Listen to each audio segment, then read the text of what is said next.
अस्सलाम वालेकुम एवरीवन। तो मेरे दिन की शुरुआत यहाँ पे शुरू हो चुकी है। ये था सहरी का टाइम, जहाँ मैं सहरी की तैयारी करने के लिए उठी थी। अलार्म बजा था, बट एज़ यूजुअल बहुत नींद में थे। बच्चों की वजह से थकावट बहुत ज़्यादा थी, तो थोड़ा थोड़ा सा लेट उठी थी। यहाँ मैं बर्तन सेट कर रही थी और सोचा अपने हस्बैंड के लिए सहरी बना दूँ, खुद के लिए सहरी बना दूँ। अब डेली मॉर्निंग में उठ के मेरा एक ही रूटीन होता है, दूध गर्म करो, चाय बनाओ और केले की भाजी बनाओ। हम लोग के यहाँ पे सहरी में केले की भाजी मस्ट है। विदाउट केले की भाजी सहरी होती ही नहीं है। जिसको नहीं मालूम है केले की भाजी, मैं बता दूँ, उसमें कुछ नहीं होता है। केला डाल देते हैं एंड उसके साथ ही साथ शक्कर, एक चम्मच घी और इलायची पाउडर है तो इलायची डाल दो, या अक्खी इलायची को भी तुम ऐसा ओपन करके डाल दोगे तो भी ठीक है। उसको स्लो आंच पे पकाना होता है। ज़रा ज़रा सा जब वो मैशी मैशी हो जाता है, आपकी केले की भाजी पक गई है, समझ जाओ।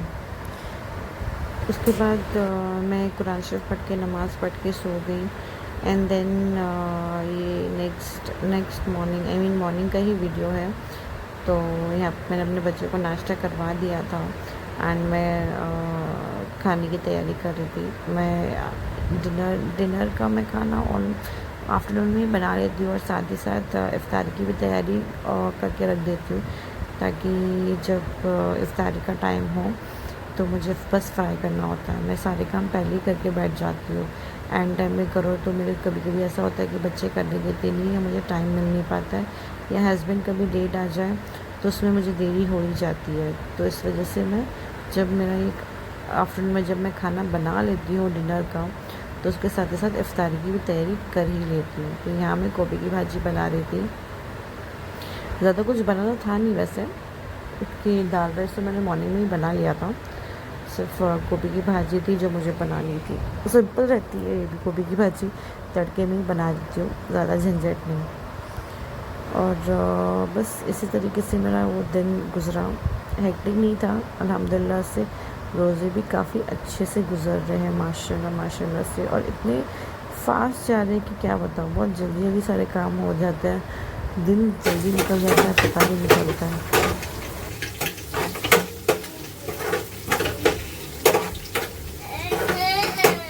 क्या हुआ? क्या चाहिए? क्या चाहिए? क्या चाहिए तुमको? हाँ, अभी मैं तुमको हापा देती हूँ, हापा खा लो। मम्मी गया नहीं, मम्मा इधर ही है।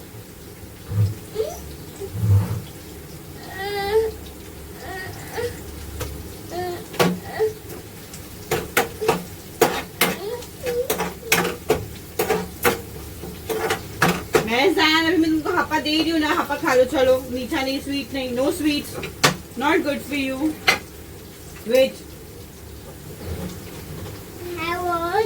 हैंड वॉश होगा, हैंड वॉश।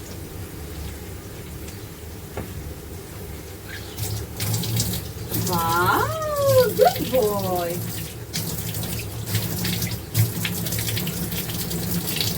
मेरे बड़े बेटे महजान को आई डोंट नो बहुत खाने की हैबिट हो गई। वो एवरी 1 और 2 आवर्स में उसको पता नहीं क्रेविंग्स होती है कि मैं कुछ ना कुछ खाऊं। और वो खा पी के भी इतना इतना स्लिम है कि मैं क्या ही बोलूँ। ऐसा लगता है उसे वो आंख को लगता ही नहीं जो कुछ भी खाता है। वो इतना हाइपर एक्टिव बेबी हो गया है ये। उसका चलता रहता है कि मम्मा मुझे ये दे दो, मम्मा मुझे वो दे दो। मुझे फ्रिज में लिटरली हर चीज़ का, फ्रूट्स का हो जाए या कोई भी स्नैक्स हो जाए, मुझे स्टॉक में रखना ही पड़ता है। और उस स्टॉक में रखने के चक्कर में वो चीज़ें कभी कभी मैं भूल भी जाती हूँ कि अरे ये भी है, ये भी है। जब मैं किचन क्लीनिंग करती हूँ तब मुझे मालूम पड़ता है कि अरे ये भी था, ये दे दी होती मैं, वो भी था, वो भी दे दी होती मैं। ऐसी इस चक्कर में बहुत सी सारी चीज़ें वेस्ट भी हो जाती है। और कभी कभी ऐसा हो जाता है कि सब चीज़ें इतना फास्ट ख़त्म हो जाती है, कुछ रहता ही नहीं देने करने के लिए।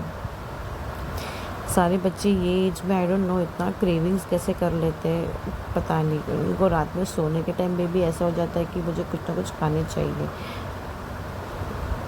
और मुझे कभी, मैं इतनी कंफ्यूज हो जाती हूँ कि मैं उसे क्या ही दूँ, क्या नहीं दूँ। हर चीज़ ट्राई कर लेती हूँ। और महजान का ऐसा है कि वो चीज़ को रिपीट नहीं करेगा। अगर आप एक बार उसको एप्पल दे दो तो 2 घंटे के बाद एप्पल नहीं चाहिए, कुछ और दो। अब वो वैरायटी क्या लाना मुझे समझ में नहीं आता। मैंने फिर भी ऑनलाइन बहुत सारी चीज़ें चेक करी कि मैं बच्चे की टाइमिंग को फुल कैसे करूँ, फुल कैसे रखूँ लॉन्ग टाइम के लिए, बट ऐसा कुछ है ही नहीं। उसमें है कि जब बच्चा, मैंने काफ़ी सारा रिसर्च किया था तो उसमें मालूम पड़ा कि जब बेबीज़ लोग खाते हैं उसके बाद अगर उनकी एक्टिविटीज़ का माशाल्लाह से अगर काफ़ी अच्छी है तो वो हज़म हो जाता है। अब वो हज़म हो जाता है तो ऑब्वियसली बात है 2 घंटे के बाद तो बच्चा मांगेगा ही कि भाई खाना दे दो या कुछ तो दे दो खाने। और मैंने ड्राई फ्रूट्स रखे हैं संभाल के, ड्राई फ्रूट्स उसमें भूख लगती है मैं ड्राई फ्रूट्स दे देती हूँ। खजूर हो गया, खजूर वो बहुत बहुत चाव से खाता है तो खजूर भी स्टॉक में है मेरे, वो खजूर खाता है।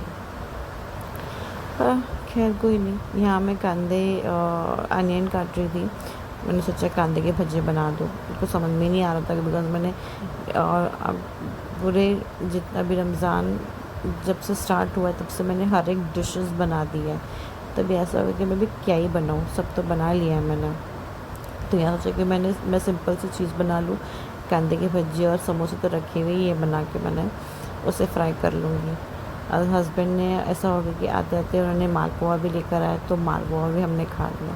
और फिर वो मालपुआ खाने के बाद जो मेरी बेटी शारजा ने जो आतंक मचाया है, उसके बाद उसने मालपुआ वो रबड़ी के अंदर अपना हाथ डाल के उसने वो पूरा रबड़ी अपने मुंह पे सिर पे पूरा घिसा है। उसने मतलब हम खा रहे हैं, मेरा 2 मिनट के लिए ध्यान यहाँ से वहाँ क्या हुआ, उसने ये काम कर दिया। इफ्तारी में हम इफ्तारी करके बैठे थे, उसी टाइम की ये बात है। बच्चे अहमद से ज़रा भी आसान नहीं है बच्चे पालना। पता नहीं हमारी माँ बाप ने हमें कैसे पाला था, आई डोंट नो।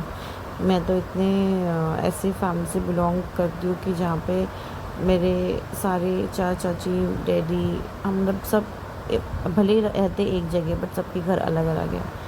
उसमें सब ने अपने अपने बच्चों का ध्यान खुद ही अकेले रखा है। आई डोंट नो हम सारे कज़न्स हम बच्चे कैसे पढ़े हैं, हमारे माँ बाप ने हमें कैसे संभाला पता नहीं। खैर इसी तरीके से मेरा आज का दिन गुजरा था। थोड़ा सा हेक्टिक था, थोड़ा सा अच्छा था, थोड़ा सा ठीक है बैलेंसिंग था माशाल्लाह से। बट रोज़े तो माशाल्लाह से जा रहे हैं, बिल्कुल भी एहसास नहीं होता है रोज़ों का। आई होप आपको मेरा ये वीडियो काफ़ी अच्छा लगा होगा। आप शेयर कीजिए मेरे वीडियो को, लाइक कीजिए, सब्सक्राइब कीजिए और जितना हो सके लोगों को पहुंचाइए ताकि मैं भी थोड़ा ग्रो हो जाऊं इंशाल्लाह से। तब तक के लिए मुझे दुआ में याद रखिएगा। अल्लाह हाफ़िज़।